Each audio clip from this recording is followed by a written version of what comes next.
खड़ा कर दिया है। इससे पहले भी कांग्रेस के कई नेता इस शराबबंदी पर सवाल उठा चुके हैं।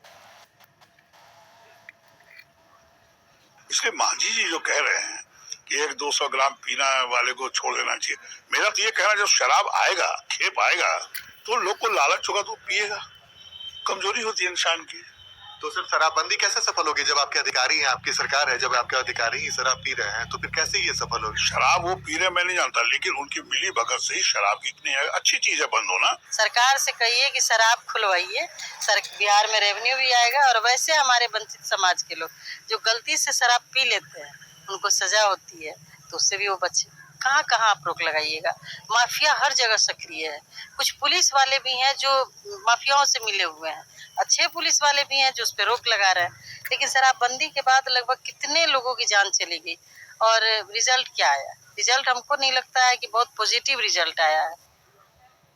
तो शराबबंदी को समाप्त करने की मांग भले ही जोर पकड़ रही हो, लेकिन सरकार शराबबंदी पर अब भी अड़ी हुई है। सहयोगियों के सवाल मुश्किल में सरकार को जरूर डाल रहे हो, लेकिन इस वक्त उनके बयानों के जरिए आप समझ सकते हैं कि सरकार अपने इस ड्रीम प्रोजेक्ट को लेकर बहुत सख्त है, इस पर अड़ी हुई है।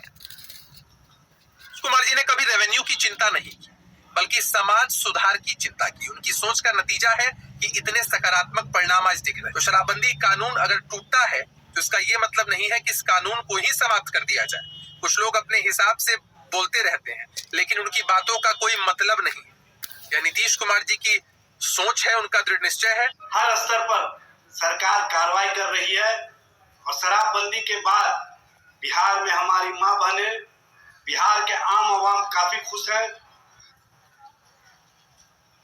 तो शराबबंदी कानून पर इस वक्त जमकर सियासत हो रही है। ज्यादातर लोग शराबबंदी को खत्म करने के पक्ष में नजर आते हैं, जबकि सरकार इसे लेकर अड़ी हुई है।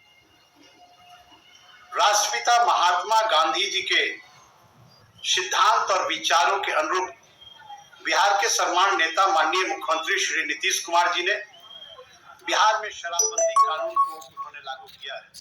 और जब से बिहार में शराबबंदी कानून लागू किए गए, जिन लोगों ने शराबों का सेवन किया वह लोग लाखों की संख्या में जेल के सलाखों में गए।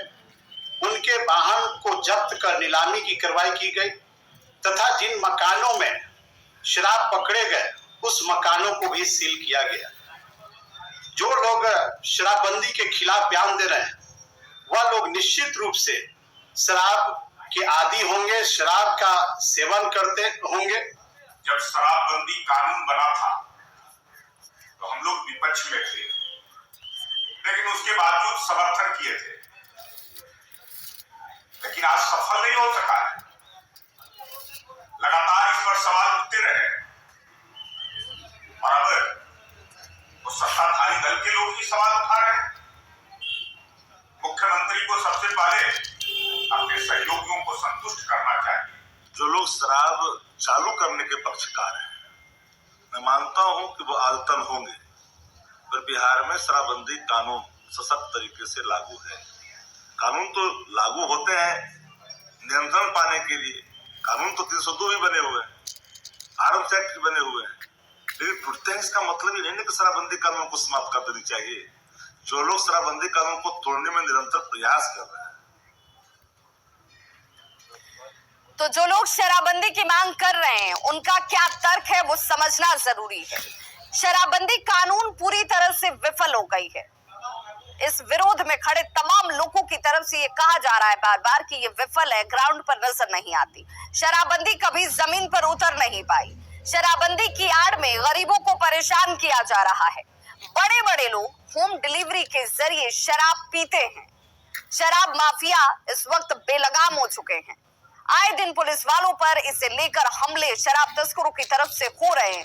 शराबबंदी से अपराधी बेलगाम नजर आते हैं।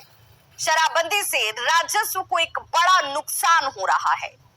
कोर्ट में लंबित मामलों की संख्या इस शराबबंदी के बाद से कई गुना बढ़ चुकी है। सरकार सीमित संसाधन को शराबबंदी में झोंक रही है और दूसरी तमाम विषयों पर ध्यान कम जा रहा है और उसका असर नजर आता है। शराबबंदी कानून लागू होने के बाद बड़ी संख्या में लोगों को पकड़कर जेलों में डाला गया, जिससे लंबित मामलों की संख्या जो है, जो पेंडिंग केसेस है, वो लगातार बढ़ते चले गए हैं। कोर्ट पर इसे लेकर एक बड़ा दबाव इस वक्त नजर आता है, जिसके बाद सुप्रीम कोर्ट ने बिहार सरकार को इसे लेकर फटकार भी लगाई। कई स्तरों पर इसे लेकर सरकार की किरकिरी भी हुई है।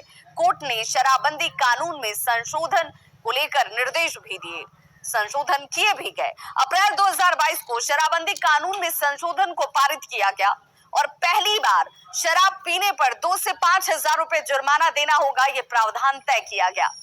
जुर्माना नहीं देने की स्थिति में 1 महीने अतिरिक्त जेल की आपको सजा होगी। पहले 50 हजार रुपए जुर्माने का प्रावधान था, इसमें ये संशोधन किया गया।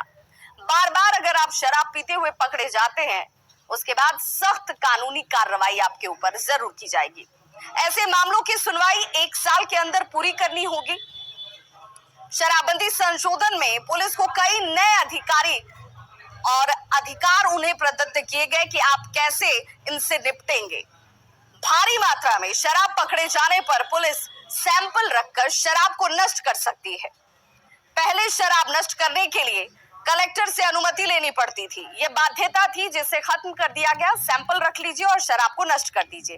अब आपको अनुमति की जरूरत नहीं है। संशोधन के बाद ये अधिकार प्राप्त हुए।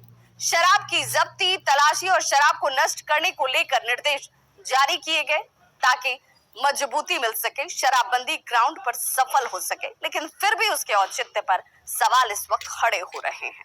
सहयोगी शैलेंद्र हमारे साथ इस वक्त सीधे पटना से लाइव जुड़ गए हैं। शैलेंद्र, सरकार के लिए शराबबंदी को लेकर अपने तमाम तर्क हों, लेकिन इस बीच परेशानी जरूर